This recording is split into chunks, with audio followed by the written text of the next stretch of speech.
నాకే తెలిసి ఒక విశేషం చెప్తాను. ఒకప్పుడు ఒక వ్యక్తి మోటార్ సైకిల్ మీద ఎడుతున్నాడు, చీకటిగా ఉంది, అది కొంచెం డొంక ప్రదేశం. ఆయన ఏదో ఆలోచిస్తూ బయలుదేరాడు. అరే లైట్ వేయలేదని గుర్తొచ్చి లైట్ వేశాడు. తీరా లైట్ వేసిన తర్వాత చూశాడు, రోడ్డుకు అడ్డంగా నల్లత్రాసు పడుకునుంది. అక్కడ దాకా వెళ్ళిన తర్వాత ఇంకా ఆయన బుద్ధి పనిచేయలేదు. అకస్మాత్తుగా బ్రేక్ తొక్కాడు, బండి అయిపోయింది.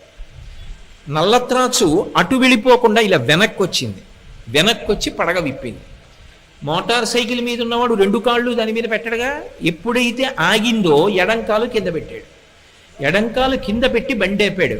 వెనక్కే వచ్చినటువంటి నల్లత్రాసు పడగ విప్పింది. మోటార్ సైకిల్ ఇంజిన్ పనిచేస్తోంది కాబట్టి శబ్దం వస్తోంది. అది ఇలా ఒకసారి చూసింది, ఇలా ఒకసారి చూసింది. పాదం సిద్ధంగా ఉంది, కొట్టచ్చు. కొట్టకుండా ఎందుకో వెనక్కి తీసేసి పక్కకి వెళ్ళిపోయింది. దానికి ఏం కారణం చెప్పాలి? అది కొట్టడానికి కొట్టకపోవడానికి మధ్యలో ఎవరున్నారు?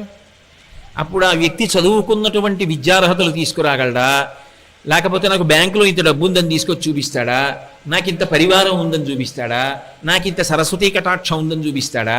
ఏది కాపాడుతుంది? అది ఆపద అంటారు. ఆ సమయంలో పామా నువ్వు ఆయనను చెనకవద్దు, తప్పుకో, వెళ్ళిపో వెనక్కి అని శాసించగలిగిన వాడు ఒకడున్నాడు. వాడు నీ మాంసచక్షువుకు కనపడవచ్చు, కనపడకపోవచ్చు. అటువంటి వాడెవరున్నాడో వాడు మాత్రమే ఆపద తీసేస్తాడు. ఆపద చెప్పకుండా ఎలా తీస్తాడో శుభం ఇచ్చేటప్పుడు చెప్పకుండా అలా ఇస్తాడు. నీ మీద నేను ప్రీతి చెందానోయ్, రేపు నీకో శుభవార్త చెప్తున్నాను అనేం చెప్పడం, చెప్పకుండా శుభాలు ఇస్తాడు.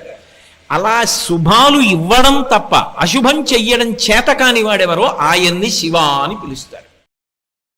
Download ShareChat.